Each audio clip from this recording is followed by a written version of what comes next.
sœurs dans le Seigneur, la paix soit avec vous. Voilà, je reviens encore vers vous pour cette petite méditation. À ce 5e dimanche de Carême, c'est le dernier dimanche de Carême, le Seigneur nous appelle encore à la conversion. Le Seigneur veut tout simplement nous inviter à cette exigence évangélique pour que nous puissions être des semeurs et non des justiciers. Des semeurs de quoi? De justice, la vraie justice. Semeurs de vérité, de paix, de miséricorde et d'amour. En fin de compte, semeurs d'espérance. Et il nous trace, il nous ouvre de chemins nouveaux pour que nous ne puissions pas être emprisonnés ou emprisonner les autres dans le passé. Surtout le passé qui nous ronge. Il est dit dans la première lecture du livre d'Isaïe. Ne faites plus mémoire des événements passés, ne songez plus aux choses d'autrefois. Voici que je fais une chose nouvelle. Elle germe déjà, ne la voyez-vous pas? Oui, je vais faire passer un chemin dans le désert, de fleuves dans les lieux arides. Voilà les chemins nouveaux que le Seigneur nous donne. Parce qu'il est créateur, il invente. Ce n'est pas un Dieu qui s'enferme, mais c'est un Dieu qui se projette. Oui, frères et sœurs, cet appel au chemin nouveau, c'est pour que nous puissions être de ceux-là qui regardent le monde avec les yeux de Dieu, mais ce n'est pas facile. Dans l'évangile de ces jours, la femme pécheresse, on la présente par son identité de la faute. On ne dit pas son nom. Elle est enfermée. On l'enferme dans sa faute. Oui, ils viennent dire à Jésus, « Maître, cette femme a été surprise en flagrant délit d'adultère. » Ainsi, cette femme est présentée par le scribe, surprise en flagrant délit d'adultère. Et selon la loi, elle doit être lapidée. Le peuple veut faire justice. Mais c'est aussi pour prendre Jésus en faute que les scribes et les autres veulent instrumentaliser la vie de cette femme. Non pas au nom d'une certaine vérité. Ils polémiquent, ils demandent à Jésus d'être juge. Juge de ce qu'eux-mêmes ont déjà comme idée.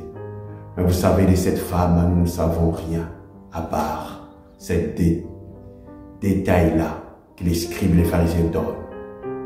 Surprise en flagrant délit d'adultère. C'est le mot d'adultère qui est joint à sa personne ou à son nom. Un adjectif qui devient son nom, femme adultère. Mais le Seigneur veut que nous puissions retrouver notre identité première, qui n'est pas liée à notre faute. C'est pourquoi Jésus veut aller vers une dimension de la vérité. Une vérité, car lui-même est vérité. C'est lui d'entre vous qui est sans péché, qui soit le premier à lui jeter une pierre. Voilà Jésus, les contraint au pardon. Il dit, soyez miséricordieux, ouvrez votre cœur à cette miséricorde de Dieu que vous avez déjà reçue. Mais non, Moïse nous a dit, oui, Moïse vous a dit, mais vous, qu'est-ce que vous dites? Dieu est miséricordieux, il y restera toujours. Sommes-nous prêts à nous remettre en cause aussi, nous, de temps en temps, quand nous critiquons, nous jugeons, nous condamnons les autres? Et Jésus veut nous donner la vraie paix. Mais voilà, quand Jésus leur dit ça, les met devant les responsabilités, l'Évangile nous dit, eux, après avoir entendu cela, s'en allaient un par un, commençant par le plus âgé. Chacun commence à rentrer en lui-même pour dire, oui Seigneur, je commence à sentir que tu as raison. Dans ma vie, il y a aussi des choses pour lesquelles je peux être lapidé comme cette femme, car je suis pécheur, car je suis pécheresse. Seigneur, aide-nous aussi, dans notre manière de voir, de juger, de critiquer les autres, avoir cette humanité, cette charité, tout simplement de dire, nous sommes tous faillibles. Mais la miséricorde d'abord, le jugement, doit être fécondé par la miséricorde. Oui, frères et sœurs, si Jésus veut redonner à cette femme la paix, elle veut favoriser cette paix, Il veut que nous puissions nous aussi, chacun à son tour, dans des situations parfois difficiles, de promouvoir cette paix. Pas seulement pour nous, mais pour les autres. En étant des artisans de miséricorde et d'amour. Et quand les gens sont partis, Jésus, vous savez, il écrivait sur les sables, d'ailleurs on ne sait pas encore jusqu'à ce jour ce qu'il avait écrit. Mais il pose la question à cette femme. Femme, où sont-ils donc? Personne n'est à condamner. Oui, Jésus se tient à ses pieds. Il écrit comme il écrit sur le sable de notre vie. Il écrit comme il écrit dans notre vie. Mais qu'est-ce qu'il écrit dans notre vie que nous sommes appelés à savoir? Chacun, car il écrit pour chacun. Peut-être il a écrit la vie de cette femme avec elle méritait le pardon et la miséricorde. Oui, frères et sœurs, la misère et la miséricorde se rencontrent. Et le Seigneur lui dit, l'appelle femme.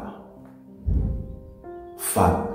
C'est le même terme que le Seigneur avait utilisé pour nommer sa mère, Marie, que ce soit aux noces de Cana ou sous la croix. Aux noces de Cana, déjà, femme, mon heure n'est pas encore arrivée. Au pied de la croix, en disant, femme, voici ton fils. Parlant des gens, les disciples, aimés, voici ta mère. Oui, Jésus redonne à cette femme cette dignité, ce respect. Oui, femme, relève-toi. Oui, Jésus pose sur la femme un regard miséricordieux. Et moi, quel est mon regard par rapport aux gens que je traite, que je critique, je condamne et je juge? Si nous sommes artisans de miséricorde et d'amour, c'est pour raviver l'espérance. L'espérance en nous, mais aussi aux autres. Pourquoi Jésus dira à la femme, si les autres ne t'ont pas condamné, moi non plus je ne te condamne pas. Va et désormais ne pêche plus. Voilà une parole qui libère, une parole libératrice. Jésus libère cette femme de son péché, de son identité restreinte que le juif, que les scribes plutôt, et les pharisiens lui ont donné. L'espérance renaît. L'espérance est redonnée à cette femme. Qu'à chacun de nous en ce jour, nous puissions nous dire, Seigneur, redonne aussi cette espérance. Donne-nous cette parole libératrice. Que chacun de nous puisse entendre. Lève-toi. Je ne te condamne plus. Va. Mais désormais ne pêche plus. C'est-à-dire, cherche le chemin nouveau que je t'ai tracé. Cherche le chemin nouveau que je te propose. Que le Seigneur nous bénisse tous. Et ce dernier dimanche qui va nous mener vers la semaine sainte soit ce dimanche de conversion et d'espérance. Que le Seigneur nous bénisse tous au nom du Père et du Fils et du Saint-Esprit. Amen.